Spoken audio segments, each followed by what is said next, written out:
सत श्री अकाल जी। आप जोग्राफी का थर्ड लैसन स्टार्ट किया हुआ है। अज आप ये अर्थक्विक बारे पढ़ांगे। जेकर अर्थक्विक की गल करिए मेनली असीं भूचाल कहने हैं। तो ये दो वर्ड्स तो बनया हुआ अर्थ प्लस क्विक। अर्थ का मतलब है धरती, क्विक का मतलब है जिवें एक तरह की धरती च कंबनी छिड़ना। इसका मतलब जिवें आप कहने अर्थ जो कोई झरनाहट या कंबनी आती है, झटके आते हैं, उसमें असीं अर्थक्विक कहने हैं। ये मेनली की है बहुत जिवें आप कहने घट नुकसानदायक भी होंगे, कई बार बहुत ज़्यादा नुकसानदायक भी होंगे। तो वाई अर्थक्विक ऑकर्स, अर्थक्विक आते क्यों मेनली जेकर असीं गल करिए जी साडी हैगी है अर्थ का इनर जो मोस्ट है उत्थे की है टैक्टोनिक प्लेट्स जिहड़ियां लावा जिवें आप कहने लिक्विड के तरदियां रहिंदियां। कई बार ये प्लेट्स आपस में टकरा जांदियां ने, जिस करके जिहड़ी झरनाहट हुंदा है, ठीक है, मेनली जोड़ा है जी इस करके जी है धरती कंबदी है। तो जोड़े प्लेस के वाले प्रोसैस होंगे उन्होंने सैसमिक फोकस कहा जाता है। तो इस ठीक वैट्रिकली जोड़ा है धरती की सतह बनती है उन्होंने असीं एपिक सेंटर बोलते हैं। तो एपिक सेंटर पर ही इसका ज़्यादा प्रभाव देखने को मिलता है। जोड़े आसे पासे जोड़े होंगे इलाके उत्थे इसका घट डैमेज होंदा या नुकसान होंदा। तो एपिक सेंटर पर जोड़ा है जी सैसमिक फोकस के 50 to 100 किलोमीटर का डिस्टेंस हो सकता है। अगे जी हुण जो अर्थक्विक जोड़ा है वो नुकसान मेजर किवें किया जाता, मेनली जोड़ा है जी सिस्मोग्राफ जोड़ा है एक तरह का इंस्ट्रूमेंट है जोड़ा इसनूं रिकॉर्ड करदा शॉक वेव्स नूं। तो दैन है जी बाकी एस्टीमेट जोड़ा है जी जानी माली नुकसान तो बिल्डिंग्स डैमेज किनिया या नैचुरल जोड़ा नैचुरल स्ट्रक्चर है वो कितना डैमेज होया इस तो भी लगाया जाता है। तो मेनली जो है टू स्केल्स जोड़े है मेजर करने लिए है पहला रिक्टर स्केल, ये मेनली ओपर मेजर किया जाता है अर्थक्विक का। तो ये जो आप देखिए जोड़ा है 4 रिक्टर स्केल वाला जोड़ा है जो ज़्यादा स्ट्रोंग होगा भूचाल 4 रिक्टर स्केल तो ज़्यादा, ठीक है। तो दैन है जी मरकरी स्केल जोड़ा है वो 12 क्लासिस वंडिया जाता। जिवें जेकर फर्स्ट क्लास का होवे भूचाल तो उस कोई नुकसान नहीं होंदा, जेकर 12 क्लास का होवे तो मतलब वो की है सब तो ज़्यादा नुकसानदायक भूचाल मनाया जाता। अगे है डिस्ट्रीब्यूशन ऑफ अर्थक्विक एरियाज, और जो मेनली है फर्स्ट तो वो मेनली की है जी रीजन ऑफ पैसिफिक ओशन जिन्होंने रिंग ऑफ फायर भी कहा जाता है। इत्थे वैल्केनिक एक्टिविटीज़ भी ज़्यादा होंदियां ने। सैकेंड जोड़ा है जी वो मनाया जाता जी मिड एटलांटिक आइलैंड, फिर अगे एल्पस माउंटेन्स हिमालय इंडोनेशिया। 20% जोड़ा है जी सैकेंड बेल्ट के जोड़े है अर्थक्विक आते हैं। दैन जेकर गल करिए इंडिया के मेनली हिमालय रीजन के फुट हिल्स के जोड़े है। तो असीं जेकर अपनी हिस्टरी की गल करिए साढ़े जी हिस्टरी कई सानूं इहो जिहे भूचाल का जोड़ा है किते ना किते जोड़ा है मिल जाता है भी बहुत ज़्यादा जिन्होंने जानी माली नुकसान किया है। नैक्सट है जी आ case study of Gujarat earthquake. हुण गुजरात अर्थक्विक की गल करिए 26 जैन 2001 की गल है। तो गुजरात अर्थक्विक आया सी मोर दैन 13,000 पीपल्स वर किल। तो 15 लाख पीपल जोड़े इंजर हो गए सी, 3.4 लाख बिल्डिंग्स जो डैमेज हो गई सी। एपिक सेंटर जोड़ा है मेनली मुंज सीगा। तो दैन जोड़ा है जी यदा मेनली है ईस्ट टू वैसट तक यदा फ्रंट सीगा मतलब कंपनी सीगी। तो प्लैट्यू की गल करिए हुण प्लैट्यू की है जी एक तरह की अपलैंड होंदी है जिहड़ी की है इहदी नॉर्मली हाइट 300 to 600 मीटर होंदी है सी लैवल तो। इनू टेबल लैंड भी कहा जाता है। तो पर असी हाइट बेस से जोड़ा है इनू प्लैट्यू नूं जोड़ा है प्लेन्स या माउंटेन्स तो डिफरेंट नहीं कर सकते, क्योंकि कई एवें दे प्लैट्यू है जोड़े कि माउंटेन्स तो भी ज़्यादा हाइट वाले है। जिवें आप कह सकते हैं प्लैट्यू ऑफ लॉबी जोड़ा है वो हाइट 3660 मीटर्स हैगी। तो दैन जेकर प्लैट्यू ऑफ तिब्बत की गल करिए एक ही है सब तो वर्ल्ड का हाईएस्ट प्लैट्यू 6100 मीटर्स है ये सी लैवल तो हाइट। तो इन्हों जोड़े है होर कई हाइट तो बिना बाकी होर फीचर्स नहीं जो प्लैट्यू नूं प्लेन्स या माउंटेन्स तो डिफरेंट किया जाता है। 3 टाइप जोड़े है प्लैट्यू की है। फर्स्ट है इंटर माउंटेन प्लैट्यू, ये मेनली वो प्लैट्यू होंगे जिन्हों के आसे पासे जोड़े है माउंटेन्स ही होंदियां ने। मेनली जेकर गल करिए प्लैट्यू ऑफ तिब्बत अंतोलिया लोबिया जोड़े है इस क्लास के प्लैट्यू आ। अगे है पिनमार्ट प्लैट्यू, मेनली ये प्लैट्यू होंगे जोड़े कि एक साइड पर माउंटेन होंगी है तो ऐ लगता होंगे भी जिवें वो पैरों च जोड़े है। तो इहदे जेकर आप गल करिए Piedmont plateau of US, plateau of Malwa in India, plateau of Patagonia in Argentina ये एग्जाम्पल्स आ। अगे कॉन्टीनेंटल प्लैट्यू जोड़े है वो मेनली की है कॉन्टीनेंट प्लैट्यू काफ़ी ज़्यादा जोड़े है मतलब विशाल होंगे, ठीक है। इन्होंने जोड़े है मेनली ये ओशियन या प्लेन्स ना घिरे होंगे हैं।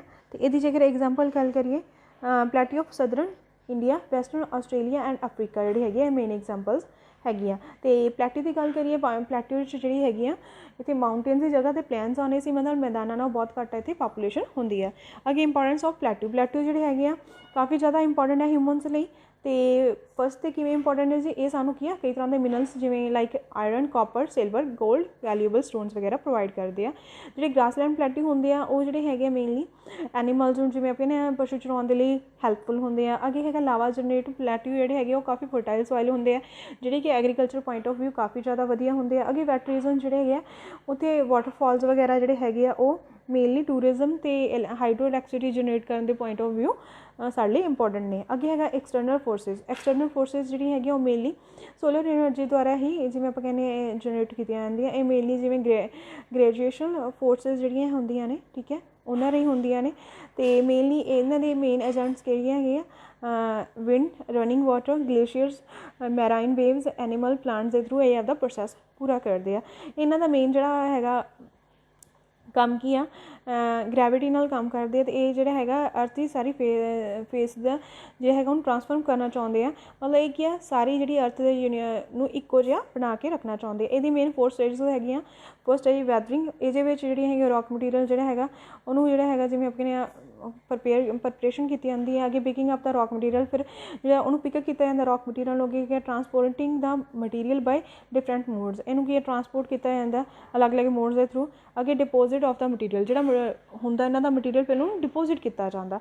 ਅੱਗੇ ਹੈਗਾ ਵੈਦਰਿੰਗ ਐਂਡ ਇਰੋਜ਼ਨ। ਜਾਂ ਅੱਗੇ ਹੈਗਾ ਜੀ ਜੇਕਰ ਗੱਲ ਕਰੀਏ ਅਤੇ ਇਸ ਵਿੱਚ ਜਿਹੜਾ ਮੇਨਲੀ ਹੁੰਦਾ ਜਿਹੜੀਆਂ ਹੈਗੀਆਂ ਲੋਅਰ ਡਾਊਨ ਮਤਲਬ ਨੀਵੀਆਂ ਜਗ੍ਹਾ ਹੁੰਦੀਆਂ ਉਹਨਾਂ ਨੂੰ ਕੀ ਆ ਆਪਾਂ ਕਹਿੰਦੇ ਹਾਂ ਉੱਚਾ ਦੂਸਰਿਆਂ ਦੇ ਬਰਾਬਰ ਕਰਨਾ ਹੁੰਦਾ। ਇਹਦੇ ਵਿੱਚ ਜਿਹੜਾ ਹੈਗਾ ਅਰਥ ਦੀ ਸਰਫੇਸ ਨੂੰ ਜਿਵੇਂ ਆਪਾਂ ਕਹਿੰਦੇ ਹਾਂ ਕੱਟ ਕੇ ਭੰਨ ਕੇ ਆਪਣੇ ਨਾਲ ਜਿਹੜਾ ਲੈ ਕੇ ਜਾਂਦਾ ਉਹਨੂੰ ਡਿਗਰੇਸ਼ਨ ਕੀਤਾ। ਜਿਹੜੀ ਉੱਚੀਆਂ ਜਗ੍ਹਾਵਾਂ ਜਿਹੜੀ ਹੈਗੀ ਆ ਮਟੀਰੀਅਲ ਨਾਲ ਲੈ ਕੇ ਜਾਣਾ ਉਹਨੂੰ ਕੀ ਸਮਤਲ ਬਣਾਉਣਾ ਜਾਂ ਨੀਵਾਂ ਕਰਨਾ ਉਹਨੂੰ ਡਿਗਰੇਸ਼ਨ ਕਿਹਾ ਜਾਂਦਾ। ਅਤੇ ਜਿਹੜਾ ਉਹੀ ਮਟੀਰੀਅਲ ਕਿਤੇ ਹੋਰ ਜਿਹੜੀ ਨੀਵੀਂ ਜਗ੍ਹਾ 'ਤੇ ਜਾ ਕੇ ਪਲੇਸ ਕਰਦੇ ਨਾ ਉਹਦੇ ਨਾਲ ਜਿਹੜੀ ਹੈਗੀ ਉਹ ਉੱਚੀ ਹੋ ਜਾਂਦੀ ਆ, ਉਹਨੂੰ ਅਗਰੇਸ਼ਨ ਕਹਿੰਦੇ ਆ। ਅਤੇ ਜੇਕਰ ਪਲੈਨਸ ਦੀ ਗੱਲ ਕਰੀਏ ਮੇਨਲੀ ਇਹ ਕੀ ਆ ਅਰਥ ਦੇ ਜਿਹੜੇ ਹੈਗੇ ਆ ਇਹਨਾਂ ਦੀ ਅਪਰੋਕਸੀਮੇਟਲੀ ਜਿਹੜੀ ਹੈਗੀ ਆ ਸੀ ਲੈਵਲ ਤੋਂ ਹਾਈਟ ਹੈਗੀ 300 ਮੀਟਰਸ ਹੁੰਦੀ ਹੈ। ਇਹ ਜਿਹੜੇ ਹੈਗੇ ਆ ਮੇਨਲੀ ਫਲੈਟ ਹੁੰਦੇ ਆ। ਅਤੇ ਜਿਹੜੇ ਹੈਗੇ ਆ 2 ਟਾਈਪਸ ਦੇ ਪਲੈਨਸ ਬਣਦੇ ਆ। ਫਸਟ ਹੈਗੇ ਜਿਹੜੇ ਡਿਗਰੇਸ਼ਨ ਦੁਆਰਾ ਬਣਦੇ ਅਤੇ ਸੈਕਿੰਡ ਐਗਰੇਸ਼ਨ ਬਣਦੇ ਆ। ਫਸਟ ਹੈਗੇ ਡਿਗਰੇਸ਼ਨ ਦੁਆਰਾ ਕਿਵੇਂ ਆ ਜੀ, ਹਾਂਜੀ ਇਹਦੇ ਵਿੱਚ ਜਿਹੜੇ ਹੈਗੇ ਮਤਲਬ ਉਹ ਪਲੈਨਸ ਹੈਗੇ ਜਿਹੜੇ ਕਿ reverse, glacier, underground water, wind ਦੁਆਰਾ ਜਿਹੜੇ ਹੈਗਾ ਕਾਫੀ ਏਜੰਟਸ ਹੈਗੇ ਉਹਨਾਂ ਦੁਆਰਾ ਬਣਾਏ ਜਾਂਦੇ ਆ।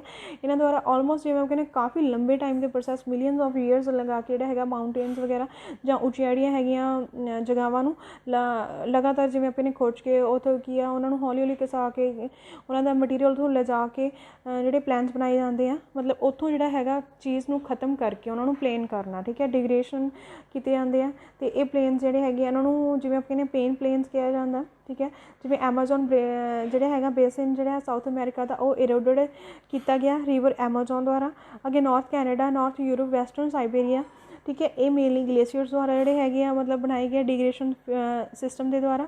ਅੱਗੇ ਹੈਗਾ ਜੀ ਵਿੰਡ ਇਰੋਜ਼ਨ ਦੁਆਰਾ ਵੀ ਜਿਹੜੇ ਹੈਗਾ ਅਫਰੀਕਾ ਦਾ ਸਹਾਰਾ ਪਲੈਨਸ ਬਣਾਇਆ ਗਿਆ, ਠੀਕ ਹੈ, ਇਹਦੀਆਂ ਐਗਜ਼ਾਮਪਲਸ ਆ। ਅੱਗੇ ਹੈਗਾ ਜਿੱਦਾਂ ਪਲੇਨਸ ਫੋਰਮਡ ਬਾਈ ਐਗਰੇਸ਼ਨ ਔਰ ਡਿਪੋਜ਼ਨਲ ਪ੍ਰੋਸੈਸ। ਹੁਣ ਡਿਪੋਜ਼ਿਟ ਕਰਕੇ ਬਣਾਉਣਾ, ਉੱਥੋਂ ਲੈ ਕੇ ਜਾਂਦੇ ਹੁੰਦੇ ਸੀ ਮਤਲਬ ਤਾਂ ਪਲੇਨ ਬਣਦਾ, ਹੁਣ ਇੱਥੇ ਜਮ੍ਹਾਂ ਕਰਦੇ ਆ ਮਟੀਰੀਅਲ ਨੂੰ। ਕਹਿੰਦੇ ਇਹਦੇ ਵਿੱਚ ਜਿਹੜੇ ਹੈਗੇ ਉਹ ਪਲੇਨਸ ਆ ਜਾਂਦੇ ਜਿਹਦੇ ਰਾਹੀਂ ਕੀ ਆ ਡਿਪੋਜ਼ਿਟ ਐਕਟੀਵਿਟੀ ਰਾਹੀਂ ਜਿਹੜਾ ਹੈਗਾ ਬਣਾਇਆ ਜਾਂਦਾ। ਇਹਦੇ ਏਜੰਟਸ ਕਿਹੜੇ ਆ ਜੀ, mainly reverse, glacier, underground water ਅਤੇ ਵਿੰਡ। ਅਤੇ ਮੇਨਲੀ ਜਿਹੜੇ ਹੈਗੇ ਆ ਜੀ ਇਹਦੇ ਵਿੱਚ ਜਿਹੜਾ ਹੈਗਾ ਸਿਲਟ ਵਗੈਰਾ ਜਿਹੜਾ ਹੈਗਾ ਰਿਵਰਸ, ਗਲੇਸ਼ੀਅਰ ਦੁਆਰਾ ਜਿਹੜੇ ਲਿਆ ਕੇ ਪਲੈਨਸ ਬਣਾਏ ਜਾਂਦੇ ਆ ਉਹਨਾਂ ਨੂੰ ਜਿਹੜੇ ਹੈਗਾ ਐਲੋਵਾਈਲ ਪਲੈਨਸ ਕਿਹਾ ਜਾਂਦੇ ਆ। ਜਿਵੇਂ ਕਿ ਇਹ ਸਾਡਾ ਗੰਗਾ ਪਲੈਨਸ ਇੰਡੀਆ ਦੇ ਵਿੱਚ, ਹਵਾਇੰਗ ਹੀ ਪਲੈਨਸ ਇਨ ਨਦਰਨ ਚਾਈਨਾ, ਜੋਂਗ ਟੇਸੀ ਕਾਇੰਗ ਸੈਂਟਰਲ ਚਾਈਨਾ ਦੇ ਵਿੱਚ ਇਸੇ ਐਗਜ਼ਾਮਪਲ ਹੈ ਐਲੋਵਾਈਲ ਪਲੈਨ ਦੀ। ਹਾਂਜੀ ਕਹਿੰਦੇ ਜਦੋਂ ਕੀ ਆ ਰਿਵਰਸ ਦਾ ਜਿਹੜਾ ਹੈਗਾ ਪਾਣੀ ਦਾ ਫਲੋ ਇੱਕਦਮ ਸਲੋ ਹੋ ਜਾਂਦਾ ਤਾਂ ਜਿਹੜੇ ਆਪਣੇ ਨਾਲ ਜਿਹੜਾ ਕੋਈ ਮਟੀਰੀਅਲ ਲੈ ਕੇ ਆਉਂਦੀ ਹੈ ਉਹ ਉੱਥੇ ਵਿਛਾਉਣ ਲੱਗ ਪੈਂਦੀ ਹੈ। ਇਸ ਨਾਲ ਟਰਾਇੰਗਲ ਟਾਈਪ ਜਿਹੜੇ ਹੈਗੇ ਆ ਪਲੈਨਸ ਬਣਦੇ ਆ। ਇਸ ਨੂੰ ਡੈਲਟਾ ਪਲੈਨਸ ਕਿਹਾ ਜਾਂਦਾ। ਜੇਕਰ ਗੱਲ ਕਰੀਏ delta plains Ganga in India, delta of Hwang Ho in China, delta of Mississippi in United States of America, ਇਹਦੀ ਐਗਜ਼ਾਮਪਲ ਹੈ। ਹਾਂਜੀ ਜੇਕਰ ਗੱਲ ਕਰੀਏ ਗਲੇਸ਼ੀਅਰਸ ਦੁਆਰਾ ਡਿਪੋਜ਼ਿਟ ਕਰਕੇ ਬਣੇ ਹੋਏ ਦਾ ਪਲੈਨਸ ਆਫ ਨਾਰਥ ਅਮੈਰੀਕਾ ਅਤੇ ਨਾਰਦਰਨ ਯੂਰਪ ਜਿਹੜੇ ਹੈਗੇ ਆ ਇਸਦੀ ਐਗਜ਼ਾਮਪਲਸ ਆ। ਅੱਗੇ ਹੈਗਾ ਦਾ ਪਲੈਨਸ ਫੋਰਮਡ ਬਾਈ ਦਾ ਵਿੰਡ ਡਿਪੋਜ਼ਿਟਸ। ਹੁਣ ਜਿਹੜੀ ਹਵਾ ਦੁਆਰਾ ਲਿਆਂਦੇ ਡਿਪੋਜ਼ਿਟ ਕਰਵਾਏ ਗਏ ਮਟੀਰੀਅਲ ਦੁਆਰਾ ਬਣੇ ਹੋਏ ਆ। ਕਹਿੰਦੇ ਲੋਸਿਸ ਪਲੈਨਸ ਆਫ ਚਾਈਨਾ ਜਿਹੜੇ ਹੈਗੇ ਇਸ ਦੀ ਐਗਜ਼ਾਮਪਲ ਹੈ। ਇਹਦੇ ਵਿੱਚ ਪਾਊਡਰ ਡਰਾਈ ਜਿਵੇਂ ਆਪਾਂ ਕਹਿੰਦੇ ਹਾਂ ਲਿਆਂਦਾ ਟਾਈਪ ਆਫ ਸੋਇਲ ਜਿਹੜੀ ਹੈਗੀ ਆ ਵਿੰਡ ਦੇ ਦੁਆਰਾ ਡਰਾਈ ਏਰੀਆਜ਼ ਤੋਂ ਲਿਆਂਦੀ ਜਾਂਦੀ ਹੈ। ਹਾਂਜੀ ਨੈਕਸਟ ਲੋਇਸਟਰਾਈਨ ਪਲਾਂਟਸ, ਮਤਲਬ ਇਹਨਾਂ ਨੂੰ ਜਿਵੇਂ ਇੱਕ ਤਰ੍ਹਾਂ ਦਾ ਪੰਜਾਬੀ 'ਚ ਆਪਾਂ ਕਹਿੰਦੇ ਹਾਂ ਸਟ੍ਰਾਬੇਰੀ ਮੈਦਾਨ ਕਿਹਾ ਜਾਂਦਾ। ਇਹਦੇ ਵਿੱਚ ਜਿਹੜੇ ਪਲਾਂਟਸ ਹੈਗੇ ਉਹ ਡਿਪੋਜ਼ਿਟ ਸਿਸਟਮ ਦੁਆਰਾ ਸੈਂਡ ਜਾਂ ਸਿਲਟ ਜਿਹੜੇ ਹੈਗੇ ਆ ਉਹ ਗਰਾਊਂਡ ਏਰੀਆ ਜਿਵੇਂ ਲੇਕਸ ਅਤੇ ਹੋਰ ਜਿਵੇਂ ਵਾਟਰ ਬੋਡੀਜ਼ ਵਗੈਰਾ ਵਿੱਚ ਜਿਹੜੇ ਡਿਪੋਜ਼ਿਟ ਕਰਨਾ ਬਣਦੇ ਆ। ਐਗਜ਼ਾਮਪਲ ਦੇ ਤੌਰ 'ਤੇ Kashmir valleys plants in India, Imphal basin in Manipur, ਇਹਦੀ ਇੱਕ ਐਗਜ਼ਾਮਪਲਸ ਹੈ। ਨੈਕਸਟ ਹੈ ਕੋਸਟਲ ਪਲਾਂਟਸ। ਕੋਸਟਲ ਪਲਾਂਟਸ ਜਿਹੜੇ ਹੈਗੇ ਮੇਨਲੀ ਇਰੋਡਿੰਗ, ਪਿਕਿੰਗ ਅਤੇ ਡਿਪੋਜ਼ਿੰਗ ਜਿਹੜੇ ਹੈਗੇ ਆ ਰੌਕ ਮਟੀਰੀਅਲ ਦੇ ਦੁਆਰਾ ਬਣਦੇ ਆ। ਠੀਕ ਹੈ, ਇਹ ਮੇਨਲੀ ਜਿਹੜੇ ਹੈਗੇ ਆਪਾਂ ਕਹਿੰਦੇ ਹਾਂ ਸੀ ਵੇਵਸ ਦੇ ਨਾਲ ਜਿਹੜਾ ਮਟੀਰੀਅਲ ਆਉਂਦਾ ਉਹ ਹੌਲੀ ਹੌਲੀ ਵਿਛਾਏ ਜਾਂਦੇ ਆ, ਉਸ ਨਾਲ ਕੋਸਟਲ ਪਲਾਂਟਸ ਬਣ ਜਾਂਦੇ ਆ। ਫੋਰ ਐਗਜ਼ਾਮਪਲ ਜੇਕਰ ਗੱਲ ਕਰੀਏ coastal plants of Kerala in India. ਅਤੇ ਦੈਨ ਹੈਗਾ ਇੰਪੋਰਟੈਂਸ ਆਫ ਪਲਾਂਟਸ। ਪਲਾਂਟਸ ਦੀ ਕਾਫੀ ਜ਼ਿਆਦਾ ਇੰਪੋਰਟੈਂਸ ਹੈ ਜੇਕਰ ਗੱਲ ਕਰੀਏ ਹਿਊਮਨਸ ਦੇ ਲਈ। ਇਹ ਕਾਫੀ ਜਿਵੇਂ ਆਪਾਂ ਕਹਿੰਦੇ ਫਰਟਾਈਲ ਸੋਇਲ ਇਹਦੇ ਲਈ ਜਿਹੜਾ ਹੈਗਾ ਸਾਡੇ ਲਈ ਹਰ ਚੀਜ਼ ਸੂਟੇਬਲ ਹੈਗੀ ਆ। ਵਾਟਰ ਹੈਗਾ, ਮਤਲਬ ਐਗਰੀਕਲਚਰ ਦੇ ਲਈ ਇਕਨੋਮਿਕ ਪੁਆਇੰਟ ਆਫ ਵਿਊ ਕਾਫੀ ਜ਼ਿਆਦਾ ਇੰਪੋਰਟੈਂਟ ਹੈਗੀ ਆ। ਅਤੇ ਇਹਨਾਂ ਜਿਹੜੇ ਰੀਜ਼ਨਸ ਕਰਕੇ ਹੀ ਜਿਹੜਾ ਹੈਗਾ ਇੱਥੇ agriculture industry, means of transport, communication ਜਿਹੜੀਆਂ ਸਾਰੀਆਂ ਚੀਜ਼ਾਂ ਡਿਵੈਲਪ ਹੁੰਦੀਆਂ ਨੇ। ਅਤੇ ਜਿਹੜੇ ਹੈਗੇ ਵਰਲਡ ਦੇ 80% ਪੀਪਲ ਜਿਹੜੇ ਹੈਗੇ ਆ ਉਹ ਪਲਾਂਟਸ 'ਚ ਰਹਿੰਦੇ ਆ। ਅਤੇ ਇਹਨਾਂ ਨੂੰ ਮੇਨਲੀ ਜਿਹੜਾ ਹੈਗਾ ਅਸੀਂ ਫੂਡ ਗ੍ਰੇਨ ਬਾਉਲ ਵੀ ਕਿਹਾ ਜਾਂਦਾ। ਕਿਉਂ ਕਿਹਾ ਜਾਂਦਾ? ਕਿਉਂਕਿ ਜਿਹੜਾ ਫੂਡ ਇੱਥੇ ਹੀ ਉਗਾਇਆ ਜਾਂਦਾ, ਮਤਲਬ ਐਗਰੀਕਲਚਰ ਮੇਨਲੀ ਇੱਥੇ ਹੀ ਹੁੰਦੀ ਹੈ। ਓਕੇ ਜੀ, ਥੈਂਕ ਯੂ।